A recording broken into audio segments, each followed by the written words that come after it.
नमस्कार, खबर अड्डा में आप सभी का स्वागत है। मैं हूं आपके साथ सृष्टि शुक्ला। बुलेटिन की शुरुआत करेंगे बड़ी खबर के साथ और इस वक्त की बड़ी खबर आपको बता देते हैं। श्री गुरु तेग बहादुर जी का 400वां प्रकाश पर्व पानीपत में जोरों पर चल रही है तैयारियां। पूरे शहर में चलाया जा रहा है सफाई अभियान। इसी के साथ आपको बता दें 24 अप्रैल को पानीपत में भव्य आयोजन किया जाएगा। 1 लाख से अधिक संगत पहुंचने का अनुमान लगाया जा रहा है। 25 एकड़ से बड़े मैदान में भव्य पंडाल तैयार किया गया है। 2 लाख स्क्वायर फुट में तैयार किया गया है भव्य पंडाल। तो तैयारियां पूरी तरीके से कर ली गई हैं। भव्य पंडाल भी तैयार कर लिया गया है। 1 लाख से अधिक संगत पहुंचने के अनुमान भी यहां पर लगाए जा रहे हैं। बड़ी खबर आपको बता रहे हैं, जहां पर 25 एकड़ से बड़े मैदान में भव्य पंडाल तैयार किया गया है। देश भर से रागी कार्यक्रम में शिरकत करेंगे।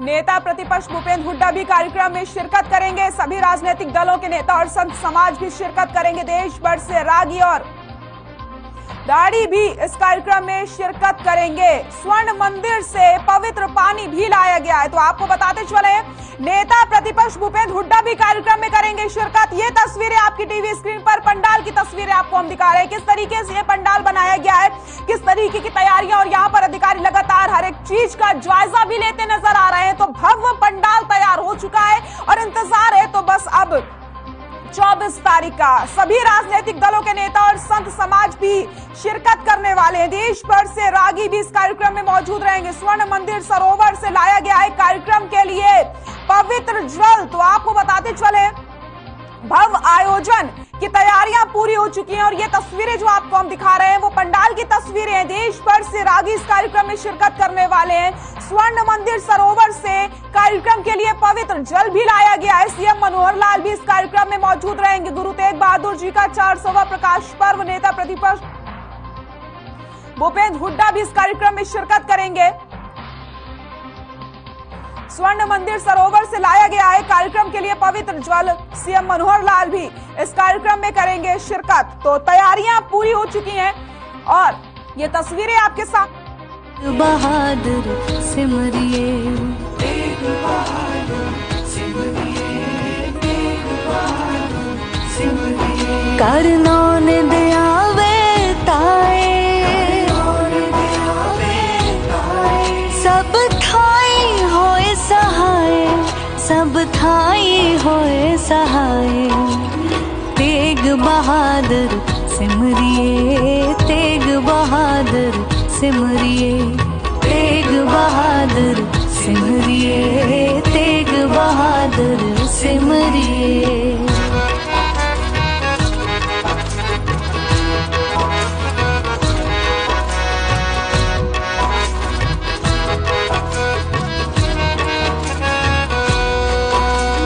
तेग बहादुर सिमरिए, करनौन दयावे ताए। तेग बहादुर सिमरिए, करनौन दयावे ताए। तेग बहादुर सिमरिए, तेग बहादुर सिमरिए। खबर चंडीगढ़ से, जहां 24 अप्रैल को पानीपत में मनाए जा रहे श्री गुरु तेग बहादुर जी के 400वें प्रकाश उत्सव की तैयारियां जोरों पर हैं। सीएम मनोहर लाल के निर्देश के मुताबिक होने वाले इस आयोजन के लिए 25 एकड़ भूमि में शानदार पंडाल बनाया जा रहा है, जिसमें 2 लाख तक संगतों के बैठने का प्रबंध किया जा रहा है। आयोजन समिति के संयोजक व करनाल के सांसद संजय भाटिया ने बताया कि इस पंडाल को खास जर्मन तकनीक से बनाया गया है, जो श्रद्धालुओं को गर्मी और बारिश से राहत दिलाएगा। इस समागम के लिए देश प्रदेश के साथ साथ विदेशों से भी निमंत्रण दिया जा रहा है। तो आपको बताते चले, 2 लाख तक संगतों के बैठने का प्रबंध किया गया है कि खास पंडाल का आयोजन किया गया है। एक भव्य पंडाल तैयार हो गया है और यह सफाई अभियान चलाया गया है। आप तस्वीरों में देख सकते हैं किस तरीके से यहां पर सफाई अभियान चलाया जा रहा है। इसी के साथ आपको हमने पंडाल की भी तस्वीरें दिखाई थी। 25 एकड़ में भव्य पंडाल तैयार किया गया है और विदेशों तक निमंत्रण भेजा गया है।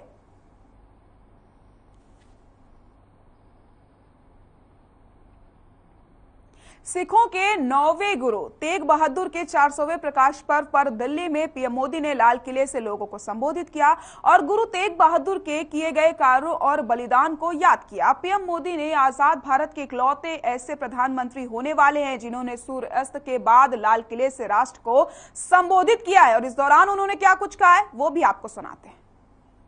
मुझे खुशी है कि आज हमारा देश पूरी निष्ठा के साथ हमारे गुरुओं के आदर्शों पर आगे बढ़ रहा है। मैं इस पुण्य अवसर पर सभी 10 गुरुओं के चरणों में आदरपूर्वक नमन करता हूं।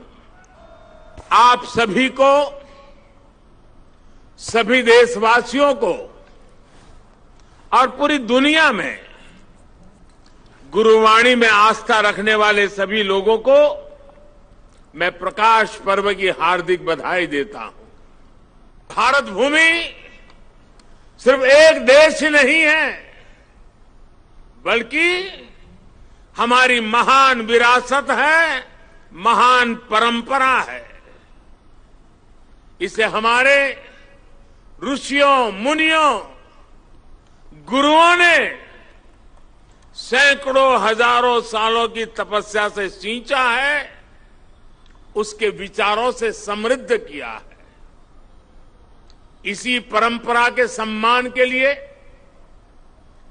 उसकी पहचान की रक्षा के लिए 10 गुरुओं ने अपना जीवन समर्पित कर दिया था। इसलिए साथियों, सैकड़ों काल की गुलामी से मुक्ति को, भारत की आजादी को, भारत की आध्यात्मिक और सांस्कृतिक यात्रा से अलग करके नहीं देखा जा सकता। इसलिए आज देश आजादी के अमृत महोत्सव को और गुरु तेग बहादुर साहब के 400वें प्रकाश पर्व को एक साथ मना रहा है, एक जैसे संकल्पों के साथ मना रहा है। गुरु तेग बहादुर जी के बलिदान ने भारत की अनेकों पीढ़ियों को अपनी संस्कृति की मर्यादा की रक्षा के लिए, उसके मान सम्मान के लिए जीने और मर मिट जाने की प्रेरणा दी है। बड़ी बड़ी सत्ताएं मिट गई, बड़े बड़े तूफान शांत हो गए, लेकिन भारत आज भी अमर खड़ा है। भारत आगे बढ़ रहा है। आज एक बार फिर दुनिया भारत की तरफ देख रही है, मानवता के मार्ग पर पथ प्रदर्शन की उम्मीद कर रही है। गुरु तेग बहादुर जी का आशीर्वाद हम नए भारत के आभामंडल में हर और महसूस कर सकते हैं। मैं अपनी सरकार का सौभाग्य मानता हूं कि उसे गुरुओं की सेवा के लिए इतना कुछ करने का अवसर मिल रहा है। पिछले वर्ष ही हमारी सरकार ने साहिबजादों के महान बलिदान की स्मृति में 26 दिसंबर को वीर बाल दिवस मनाने का निर्णय किया है। सिख परंपरा के तीर्थों को जोड़ने के लिए भी हमारी सरकार निरंतर प्रयास कर रही है। जिस करतारपुर साहिब कॉरिडोर की दशकों से प्रतीक्षा की जा रही थी, उसका निर्माण करके हमारी सरकार ने गुरु सेवा के लिए अपनी प्रतिबद्धता दिखाई है। हमारी सरकार ने पटना साहिब समेत गुरु गोविंद सिंह जी से जुड़े स्थानों पर रेल सुविधाओं का आधुनिकीकरण भी किया है। फरीदाबाद से बड़ी खबर आपको बता देते हैं। विजिलेंस टीम की एक और बड़ी कार्रवाई सामने आई। विजिलेंस टीम ने 3 लोगों को गिरफ्तार किया है। बिजली विभाग के 2 कर्मचारी गिरफ्तार हुए। हरियाणा पुलिस में तैनात एसपीओ भी गिरफ्तार हुआ। युवक से 11,000 की रिश्वत लेते रंगे हाथ इन्हें गिरफ्तार किया गया है।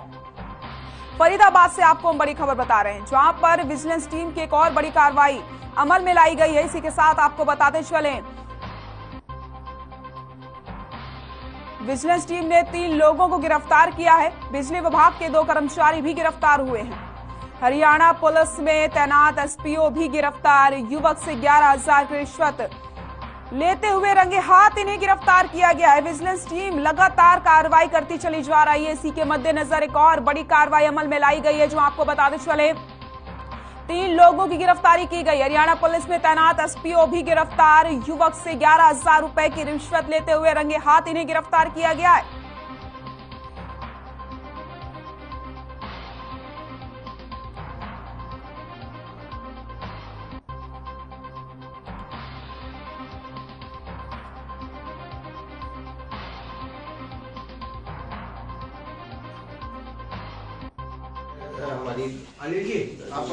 मामला ये है जी, मैं पहले गांजे का काम करता था, जिसका मेरे पे मुकदमा भी चल रहा है।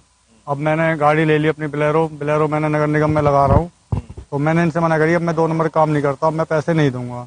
इन्होंने मेरे को 9 तारीख से ही परेशान कर रखा था, मंथली दे दे वरना तेरे से गांजे केस लगा के अंदर कर देंगे। मैंने बहुत रिक्वेस्ट करी, तभी भी नहीं मान रहे। फिर मैंने आज जब आके मैंने यहाँ पे शिकायत करी। कितने रिश्वत मांग रहे थे सर? 1,000 तो ये मांग रहा था हवलदार, और 10,000 रुपए थे इंचार्ज के, चौकी इंचार्ज के। हाँ जी। इसमें अभी एफआईआर हमारी अनिल जी आप थोड़ा सा अनिल सबसे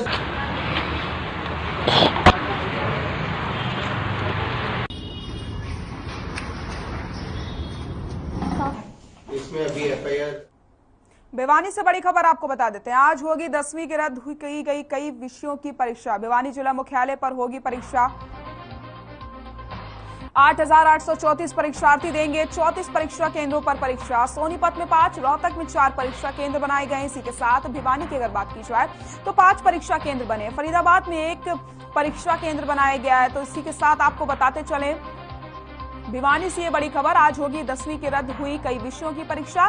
भिवानी जिला मुख्यालय पर परीक्षा करवाई जाएगी। 8,834 परीक्षार्थी देंगे 34 परीक्षा केंद्रों पर परीक्षा। भिवानी में 5, फरीदाबाद में 1 परीक्षा केंद्र बनाया गया। इसी के साथ जिले में कितने परीक्षा केंद्र हैं ये भी आपको हम बता रहे हैं। भिवानी जिला मुख्यालय पर होगी परीक्षा। 8,834 परीक्षार्थी देंगे 34 परीक्षा केंद्रों पर परीक्षा।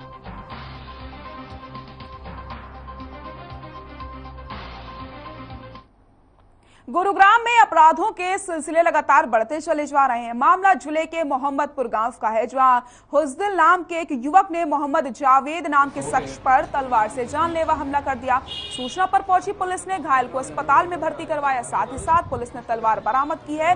जानकारी के मुताबिक आपको बताते चले, पीड़ित की मोहम्मदपुर में खुद की टेलर की दुकान है। हमले के समय पीड़ित अपनी दुकान पर बैठकर काम कर रहा था, वही हमलावर युवक दुकान के सामने किराए पर रहता था। फिलहाल पुलिस आरोपी के खिलाफ मामला दर्ज करके आगे की कार्रवाई में जुट गई है।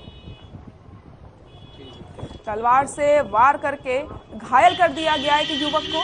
तो गुरुग्राम में जो आपराधिक मामले हैं वो लगातार सामने आते चले जा रहे हैं। अपराधियों के हौसले बुलंद देखने को मिल रहे हैं। लगातार आपराधिक मामले उजागर होते चले जा रहे हैं। इसी के मद्देनजर एक और मामला सामने आया, जहां पर एक शख्स पर जानलेवा हमला किया गया है तलवार से। पुलिस ने फिलहाल मामला दर्ज कर लिया और आगे की कार्रवाई में जुट गई है।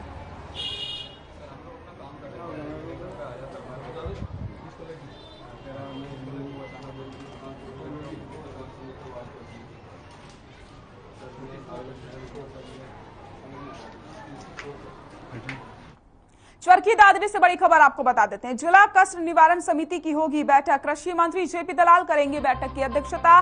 बैठक में रखे जाएंगे 13 परिवाद।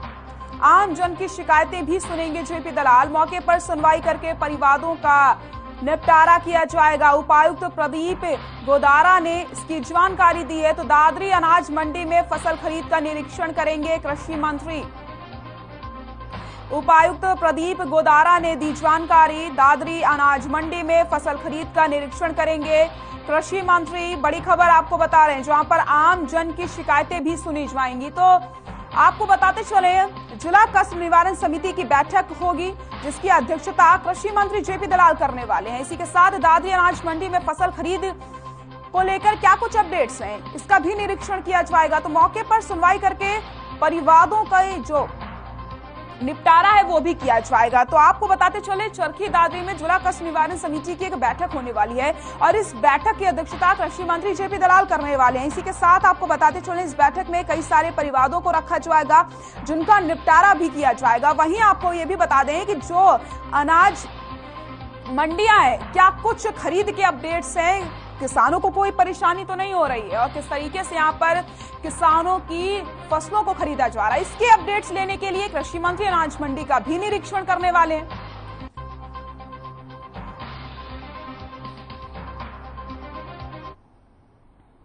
अंबाला में गर्मी का मौसम शुरू होते ही बिजली की काफी ज्यादा किल्लत दिखाई दे रही है। ग्रामीण क्षेत्रों की बात करें तो ग्रामीणों को 24 घंटे में 1 घंटे ही बिजली मिल पाती है, जिसको देखते हुए आज भारतीय किसान यूनियन चढ़ूनी ने एससी कार्यालय का घेराव किया और मांग रखी गई है कि ग्रामीण इलाकों में भी बिजली सुचारू रूप से दी जाए। इस दौरान किसान नेता गुरनाम सिंह चन्नी का कहना है कि सरकार ने एडीए बांटे, जिसके मुताबिक पहले एरिया में रात 11 बजे से लेकर के सुबह 4 बजे तक बिजली आएगी, दूसरे एरिया में सुबह 4 बजे से लेकर के 10 बजे तक बिजली आएगी। बिजली नहीं मिल रही है और जिस एरिया में रात को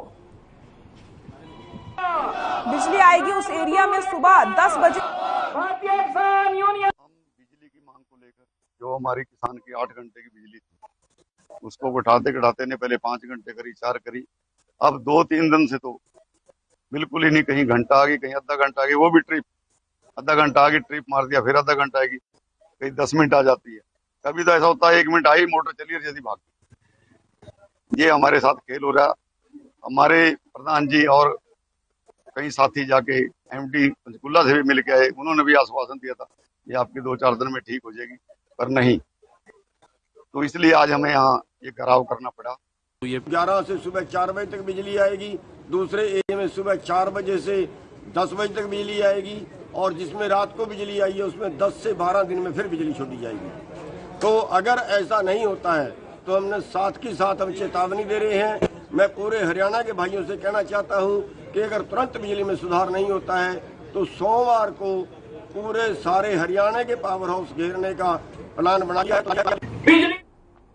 भिवानी में जिला विकास समन्वय और निगरानी समिति की बैठक का आयोजन किया गया। यह बैठक भिवानी महेंद्रगढ़ के सांसद धर्मवीर सिंह और हिसार लोकसभा के सांसद विजेंद्र सिंह की अध्यक्षता में की गई है। इस बैठक में निर्णय लिया गया है कि लोग प्रतिदिन नगर परिषद मामले में कार्रवाई को लेकर प्रदर्शन करते हैं। ऐसे में सारी जांच यानी कि 5 वर्ष से नगर परिषद ने जो भी खर्च किया है सभी जांच हो और जांच भी स्टेट विजिलेंस करे, इस बात के आदेश भिवानी महेंद्रगढ़ के सांसद ने दिए। उन्होंने कहा कि सारे मामले की जांच होगी, चाहे वो पैसा अमृत योजना में भी क्यों ना खर्च किया हो।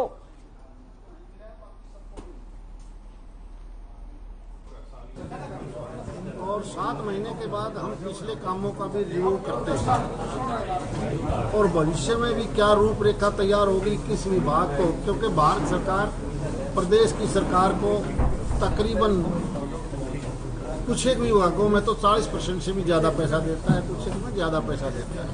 और माननीय प्रधानमंत्री जब से मोदी जी ने ये कुर्सी संभाली है, बजट का बड़ा हिस्सा प्रदेशों को दिया जाता है, चाहे वो हेल्थ हो, एजुकेशन हो, कनेक्टिविटी के नाम से रोड की बात हो, PRI का पैसा हो, चाहे वो गाँव के विकास के ऊपर जनसंख्या के आधार पर पैसा जाता है, शहर में भी जनसंख्या के आधार पर पैसा जाता है, उन सब का रिव्यू करना पड़ता है। हाँ, एक चीज़ अलग से आज उभर के आई है, जब MP साहब ने ये ऑब्जेक्शन उठा के 7 महीने पहले की जो कार्रवाई है, जो हमने ATR होती है वो अभी तक तैयार नहीं थी, तो अभी डी साहब की ओर हमने कहा है कि क्योंकि उस वक्त भी फैसला हुआ था कि जो आज शहर में चर्चाएँ चल रही हैं, कई प्रकार के रोज प्रदर्शन होते हैं, तो हमने 7 महीने पहले भी आदेश दिया था कि इस प्रकार की इंक्वायरी आप ऊपर करवाओ, और वो कहीं ना कहीं वो इंक्वायरी नहीं करी गई। इसलिए दोबारा से आदेश दिया है कि उसकी इंक्वायरी स्टेट विजिलेंस से करवाओ, चाहे वो किसी प्रकार के काम हो पिछले 5 साल में। गुरुग्राम के सुभाष चौक पर दिन दहाड़े हुई 96,32,000 की लूट मामले में डीजीपी ने नई घोषणा कर दी है, जिसमें लुटेरे बदमाशों का सुराग देने वाले को 2 लाख के इनाम की घोषणा कर दी गई। दरअसल बीते 18 अप्रैल को कार सवार अज्ञात बदमाशों ने कैश कलेक्शन गाड़ी से गन पॉइंट पर लूट की वारदात को अंजाम दिया था और मौके से फरार हो गए थे, जिसमें तफ्तीश के 72 घंटे बीतने के बाद भी अत्याधुनिक सुविधाओं से लैस गुरुग्राम पुलिस लुटेरे का कोई सुराग नहीं लगा पाए, यानी कि अभी तक पुलिस के हाथ पूरी तरीके से खाली है। अब ऐसे में जो अपराधी हैं उन तक पहुंचने के लिए यहां पर 2 लाख का इनाम की घोषणा कर दी गई है, तो सुराग देने वाले को 2 लाख का इनाम दिया जाएगा।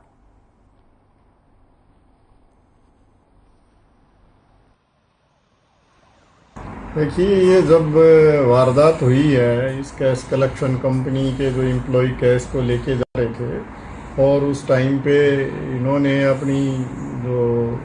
लाइसेंस लिया हुआ था सिक्योरिटी एजेंसी के रूप में कैश कलेक्शन का, उसकी जो शर्तें थी उनकी इन्होंने वायलेशन की। इन्होंने सुरक्षा के जो मापदंड उसमें निर्धारित थे वो नहीं अपनाए, तो इसके लिए हमने उसको रिव्यू करके और उसके लिए ये लिखा गया है कि ये जो कंपनी है ये सुरक्षा की दृष्टि से सही जो उपाय हैं इन्होंने नहीं किए, तो इसलिए इनका लाइसेंस कैंसिल किया जाए।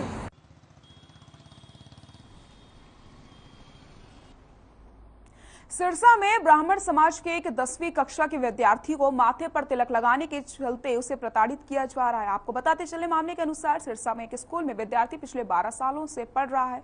10वीं कक्षा में पढ़ने वाला छात्र मानसिक तौर पर प्रताड़ित होने के बाद अपने परिजनों को पूरा मामला बताता है, जिसके बाद विद्यार्थी के परिजन सभी ब्राह्मण समाज को लेकर के स्कूल में एकत्रित होते हैं। आरोपी टीचर के खिलाफ नारेबाजी करके रोष जाहिर किया गया, तो छात्र को प्रताड़ित करने के आरोप में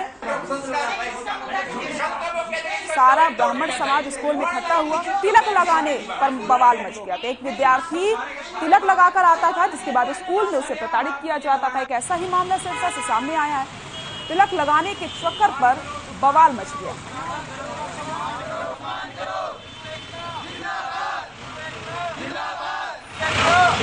महाराज की जय।